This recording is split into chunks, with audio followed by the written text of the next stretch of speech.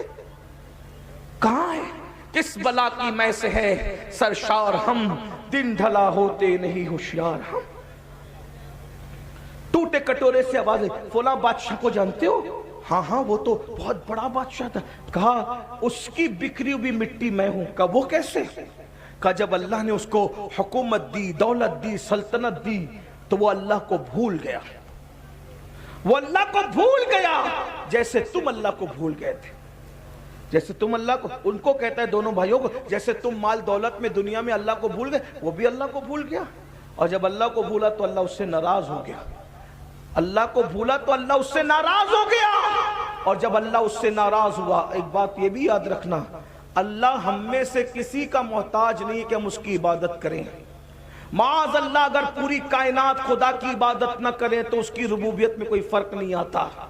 پوری کائنات رات دن سجدے میں چلی جائے تو بھی اس کی ربوبیت میں کوئی فرق نہیں آتا. وہ فرق سے پاک ہے, وہ گھٹنے بڑھنے سے پاک ہے, وہ اتنا بلند ہے کہ اب اس کے آگے کوئی بلندی نہیں ہو سکتی. وہاں آگا پیچھا کچھ نہیں ہے, وہاں کوئی زوال نہیں ہے, وہاں کوئی عروج نہیں ہے. میرا اللہ وہ گھٹنے سے بھی پاک, وہ بڑھنے سے بھی پاک. اپنے دائیں بائیں میں ڈوبنے ڈبانے والوں کو دیکھ کر کے اس کو قیاس نہ کرنا. نہ وہ بیان میں آتا ہے, نہ وہ زبان میں آتا ہے, نہ وہ تصور میں آتا ہے, نہ وہ تخیل میں آتا ہے. ارے موسیٰ علیہ السلام جیسی ہستی اس کو دیکھ نہ سکی, جبریل علیہ السلام نے کبھی اس کو نہیں دیکھا. دیکھنے والی تو ایک ہی آنکھ تھی, جس کو قدرت نے بنایا تھا اسی لیے بنایا تھا. لیکن بہرحال تو ٹوٹے ہوئے کٹورے سے آواز آتی ہے, وہی بادشاہ تو میں ہوں. تو یہ کیسے کٹورا بن گیا؟ تو کہا جب اللہ کو بھول گیا, غافل ہوا, غفلت میں مر گیا. لوگ کیا کہتے ہیں؟ اللہ بری موت سے بچانا. کیا کہتے ہیں؟ اللہ بری موت سے بچانا. اور دماغ میں کیا گھومتا ہے؟ ایکسیڈنٹ نہیں ہونا چاہیے میرا, آگ لگ کے نہیں مرنا چاہیے میں. عورتیں کہتی ہیں اللہ بری موت سے بچانا, یعنی بچے کی ولادت کے وقت مجھے موت نہیں آنا چاہیے, کیونکہ بری موت اسی کو لوگ سمجھتے ہیں. میرے بھائی یہ بری موت نہیں ہے.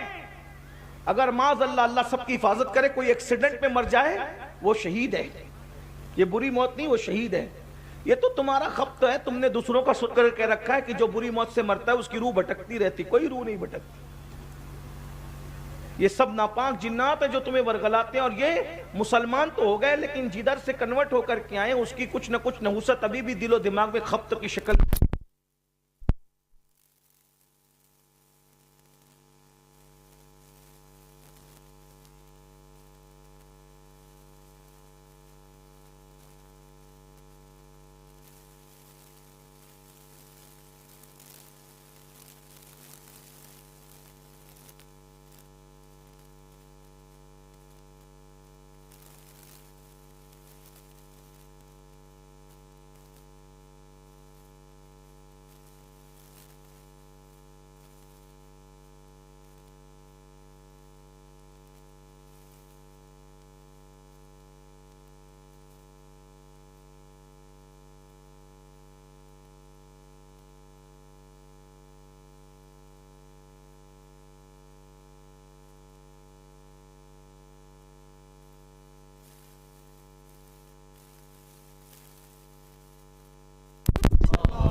درود شریف پڑھنے کے بعد درود شریف پڑھ لیجئے.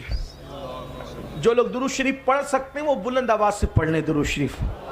اللہ رب محمد صلی اللہ علیہ وسلم نحن عباد محمد صلی اللہ علیہ وسلم وعلی ذوی وآلہ ابد الدہور وکرما صلاۃ و سلام علیک یا سیدی یا جد الحسن والحسین. بس میں اب ختم کرنے لگا ہوں, تھوڑا سا وقت ہے. نہ ایکسیڈنٹ کی بری موت ہے, اللہ سب کو بچائے, لیکن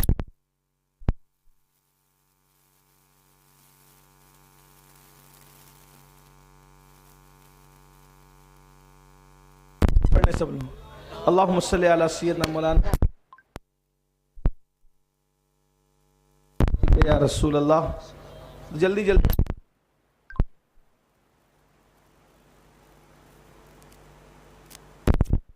بی کا خیر الخلق کلہم. اگر کوئی بندہ غسل کر رہا ہو، پانی میں دریا میں تیر رہا ہو اور اسی حالت میں وہ ڈوب کر مرے، خودکشی نہ کی ہو، ڈوب کر مرے، وہ شہادت کی موت ہے.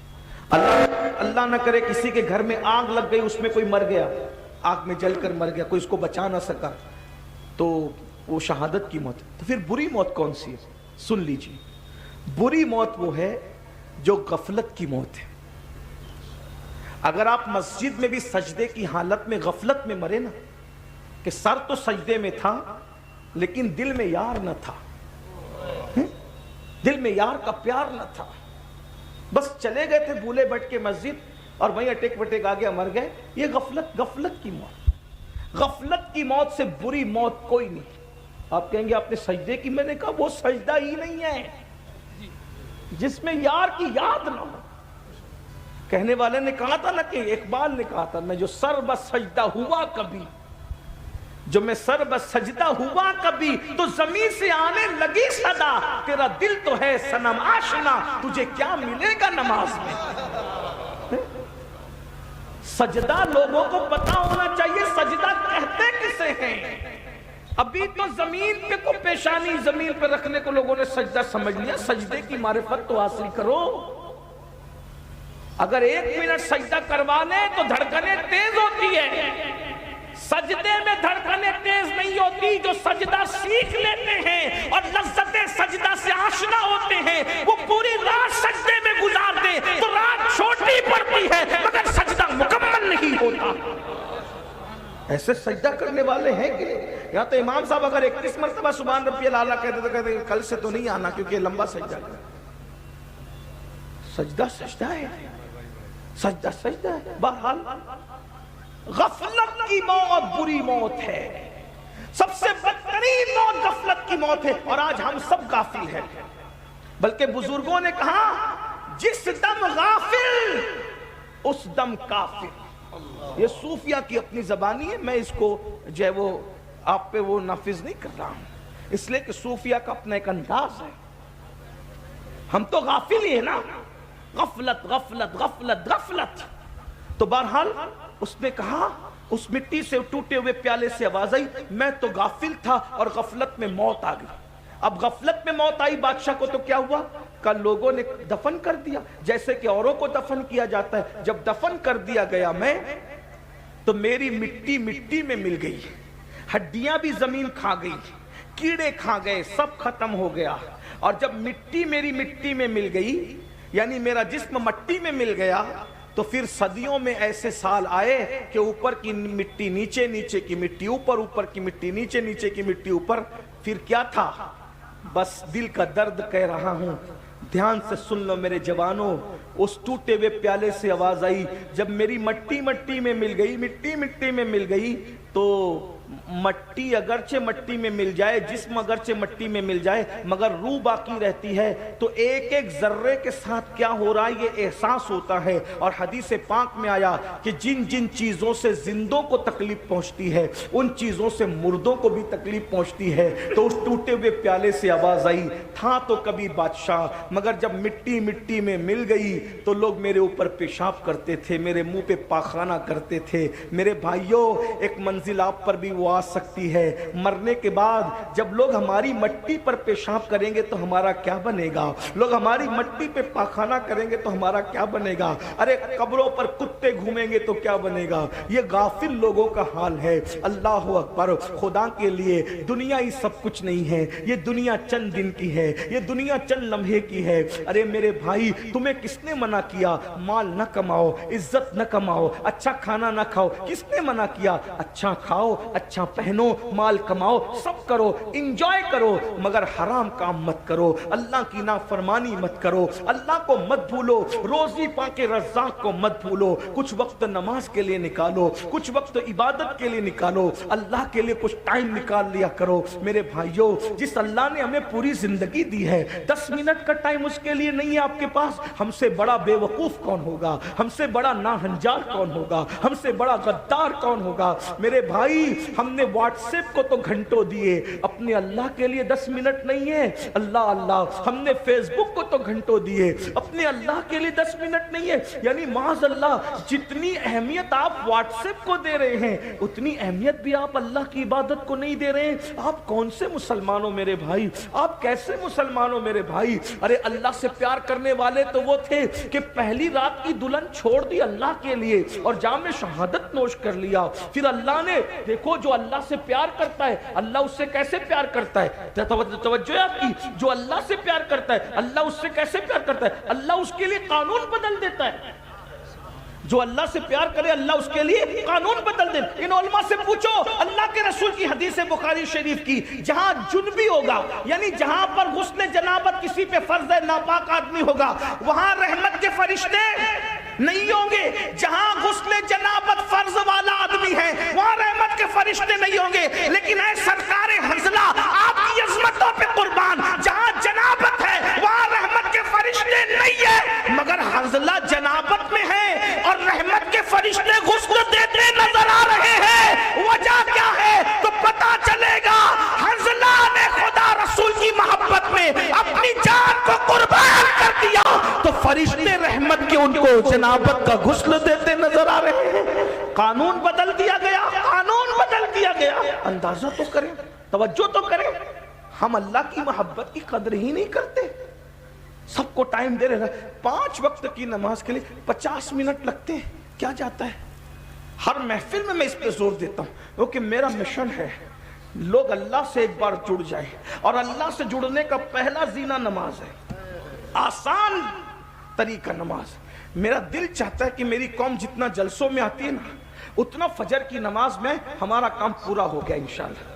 اس لیے کہ جو قوم نمازی بن جائے اس کو اصلاح معاشرہ کے جلسے کی ضرورت ہی نہیں ہے، کیونکہ جو نمازی بنتا ہے اس کو اللہ خود سدھار دیتا ہے۔ ان الصلاۃ تنہی عن الفحشاء والمنکر، نماز ہر برائی اور بے حیائی سے روک لیتی ہے۔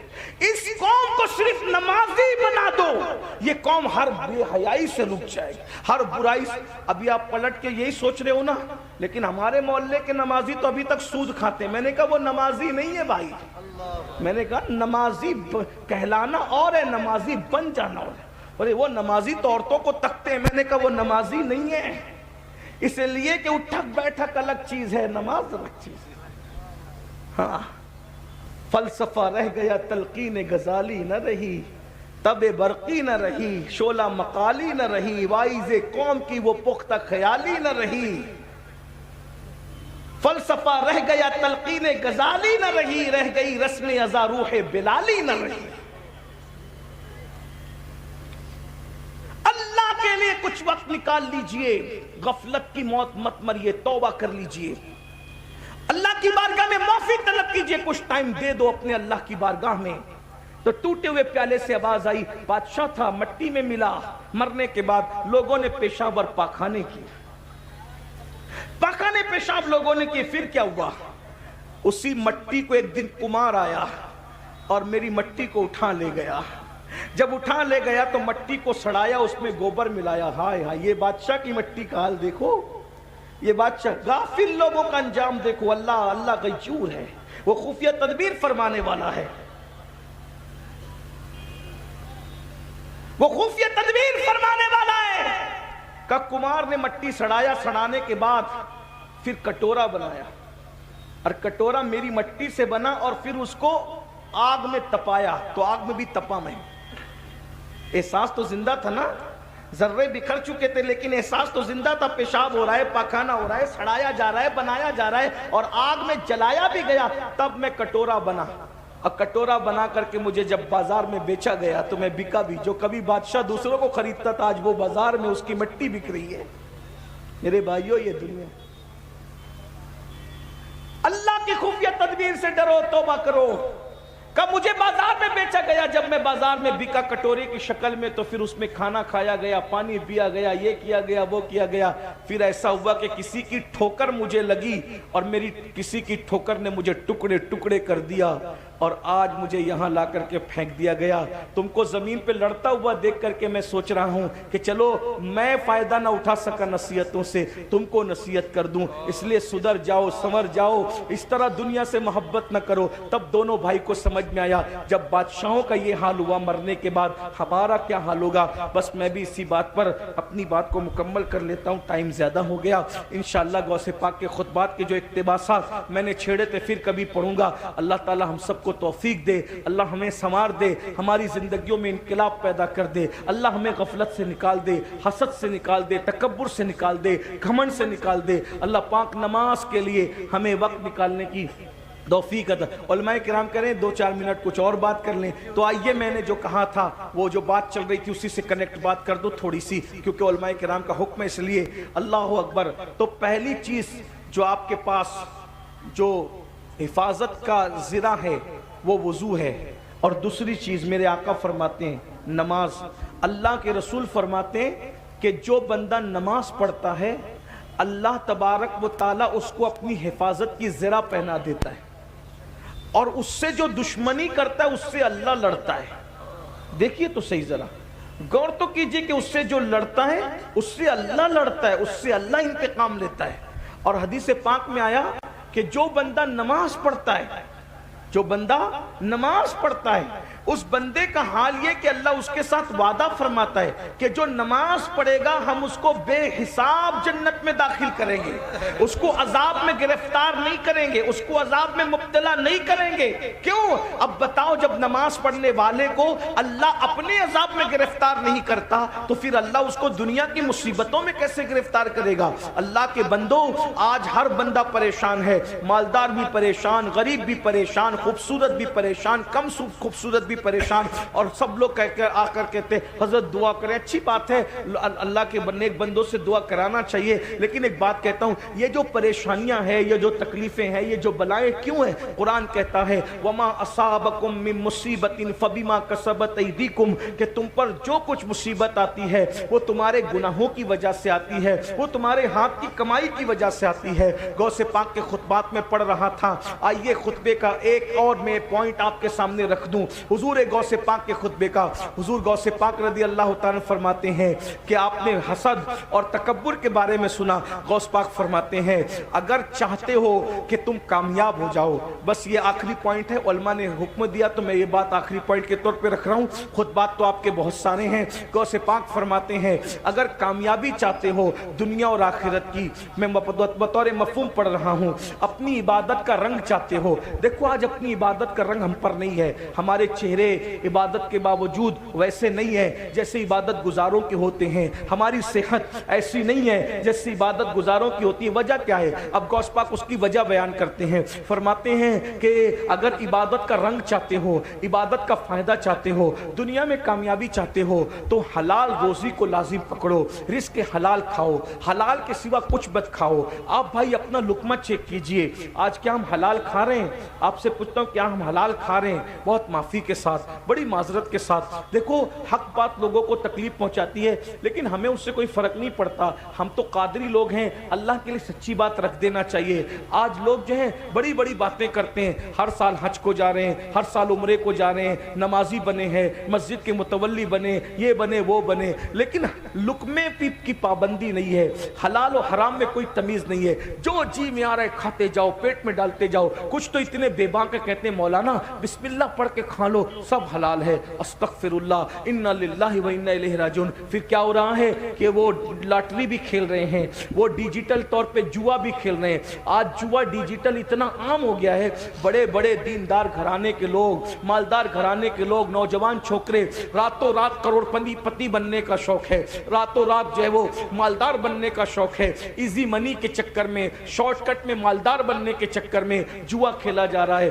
یاد رکھنا نسلیں برباد ہوگی, نسلیں. اللہ کے بندو حرام کو کیا سمجھ رکھا ہے؟ حرام برباد ہونے کے لیے ہے, حرام تباہ ہونے کے لیے, بلکہ حرام کے اتنے دروازے کھلے ہیں. لوگ تو ٹور شروع کرتے ہیں, حاجیوں کے, عمرہ کرنے والوں کے پیسے لے کے بھاگ جاتے ہیں. سوچئے تو صحیح, حیرت کی بات ہے, حیرت. وہ غریب لوگ بیچارے جو 50-100 روپیہ جمع کر کے پیٹ مار مار کے جمع کرتے ہیں, ٹور والے ان کے پیسے لے کے بھاگ جاتے ہیں. کون ہے وہ لوگ؟ مسلمان ہیں نا, کی ہمت کیسے ہوتی ہے حاجی حج کے نام پہ جمع کیے ہوئے پیسے لے کے بھاگنے کی؟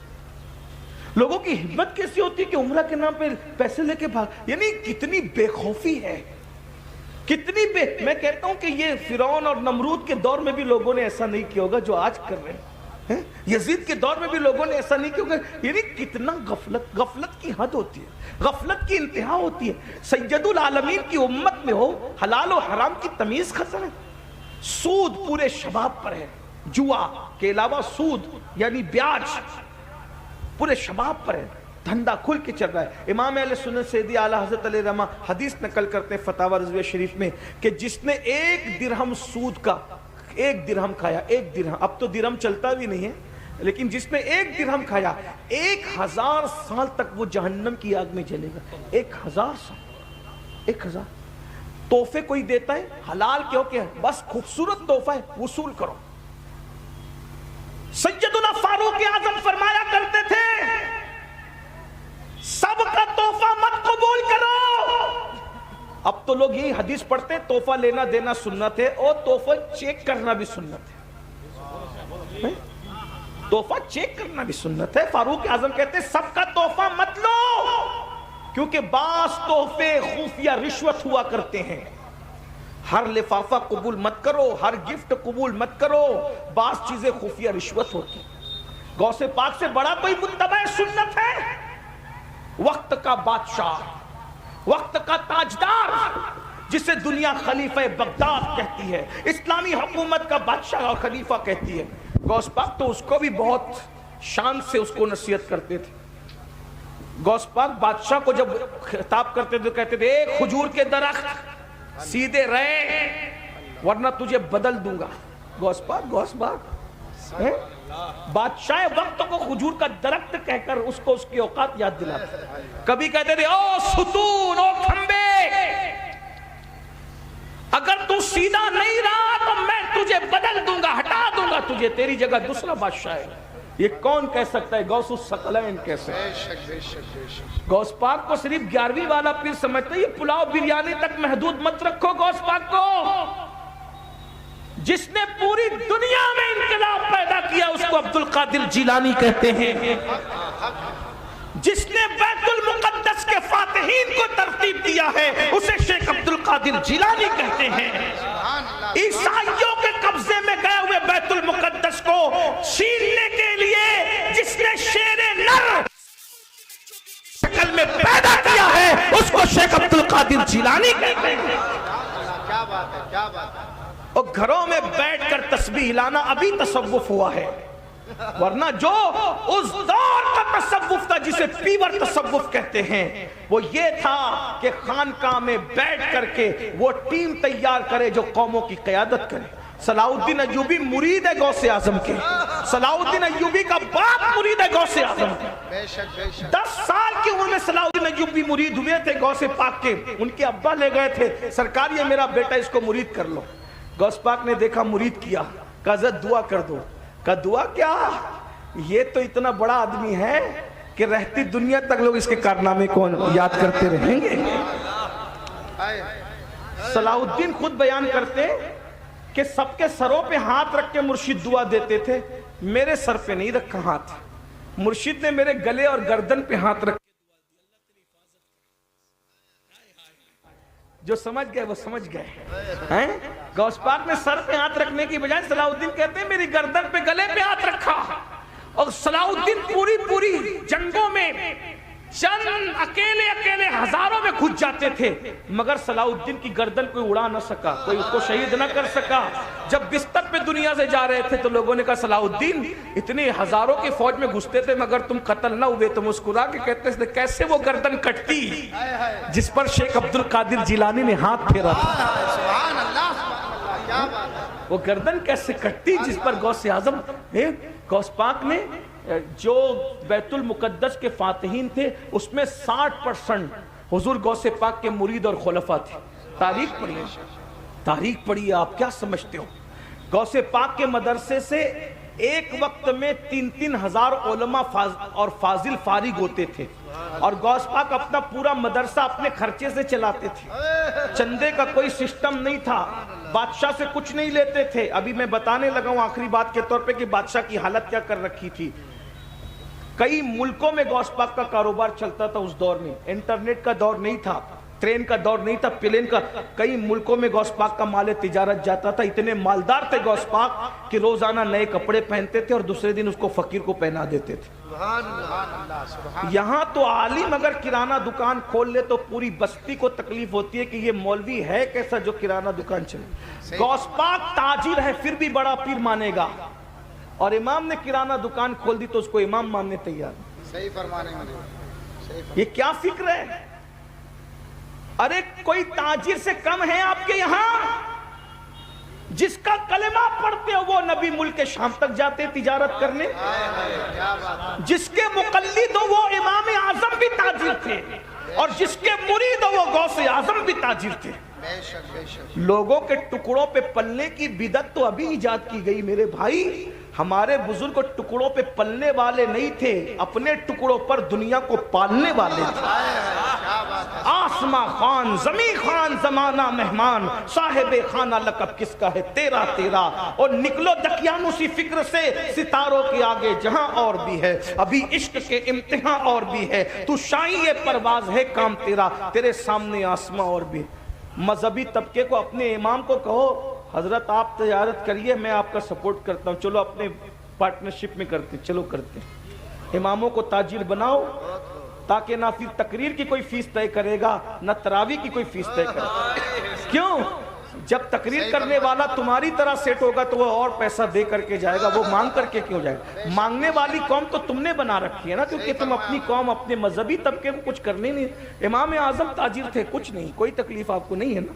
لیکن امام اعظم کے دور میں ہوتے تو جیسے آج اپنے امام سے تکلیف ہے, اس دور میں بھی آپ کو امام اعظم سے بھی تکلیف ہوتی, کیونکہ جب آپ کے پاس تکلیف والا دل ہے تو آپ کریں گے کیا, ہے نا. تو خدا را ذرا فکر اونچی کیجیے. خدا تجھے کسی طوفان سے آشنا کر دے کہ تیرے بحر کی موجوں میں اضطراب نہیں. بات کیا کر رہا تھا؟ سرکار غوث پاک اپنا مدرسہ اپنے پیسے سے چلاتے تھے تجارت, اور کتنے 3000 فارغ ہوتے, ہر سال فارغ ہوتے تھے.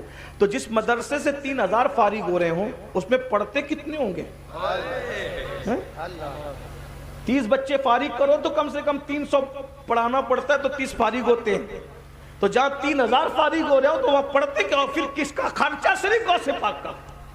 اور بادشاہ کی حالت کیا؟ بس بات ختم ہو رہی ہے. بادشاہ ایک دن آیا, پہلے بھیجتا تھا, بہت تحفے بھیجتا تھا غوث پاک کو, بہت گفٹ بھیجتا. غوث پاک کہتے تھے واپس لے جاؤ, حرام کا مال مجھے نہیں چاہیے, کسی اور لے جاؤ. ایک دن بادشاہ خود آیا اور وہ جو تشت ہوتے ہیں اس میں درہم و دینار کی تھیلیاں بھر بھر کے لایا. غوث پاک سے کہا حضور قبول کر لیجئے. غوث پاک پھر غوث پاک تھے, گول چہرہ, ملی ہوئی بھویں اور گندمی چمکدار رنگ, داڑھی سینے کو گھیرے ہوئے اور پتلے پتلے ہونٹ, انار کے دانوں کی طرح جمے ہوئے دانت, مشک کی جسم سے آتی ہوئی خوشبو جس پر کبھی مکھی نہیں بیٹھی. 70,000 کے مجمع میں اتنی بلند آواز سے گرجدار تقریر کہ پہلا بندہ سنتا تھا تو 70,000 کے مجمع میں آخری بندہ بھی ویسے ہی سنتا تھا. یہ آواز کی گھن گرج, اور غریبوں سے اتنا پیار, ان کے ساتھ بیٹھ جائیں, اور بادشاہ آئے تو اس کے لیے اٹھ کے کھڑے بھی نہ ہو, کبھی کبھی اس کے لیے اٹھ کے کھڑے نہیں. اور ہم لوگ غریب نظر انداز اور مالدار کو غلام, مالداروں کی غلامی. غریب کا جنازہ پڑھنے کے لیے کوئی نہیں آتا, اور مالداروں کے یہاں جنازے کا کاندھا بدلنے والوں کی قطار لگی رہتی ہے. صحیح فرما رہے ہیں. ارے میرے بھائی, کوئی کڑکا کسی کڑکے کو کیا دے گا, کوئی محتاج کسی محتاج کو کیا دے گا. مالداروں کی غلامی کرنے والوں, مالدار برے نہیں ہیں لیکن غریبوں کی بھی کچھ قدر کر لو. غوث پاک فرماتے ہیں ایک دن میں نے اللہ سے پوچھا, اللہ تو مجھے کہاں ملے گا؟ اللہ سے میں نے پوچھا اللہ تو مجھے کہاں ملے گا؟ تو اللہ نے فرمایا غریبوں کی بستی میں ڈھونڈ لے, تو میری رحمت کو وہیں پہ پا لے گا. سبحان اللہ سبحان اللہ سبحان اللہ. آج تو غریبوں کے پسینے سے بدبو آتی. بھائی آپ تو غریب کی خیریت نہیں پوچھ سکتے میرے بھائی. کپڑے دیکھ کر خیریت پوچھتے ہو, موبائل دیکھ کے خیریت پوچھتے ہو.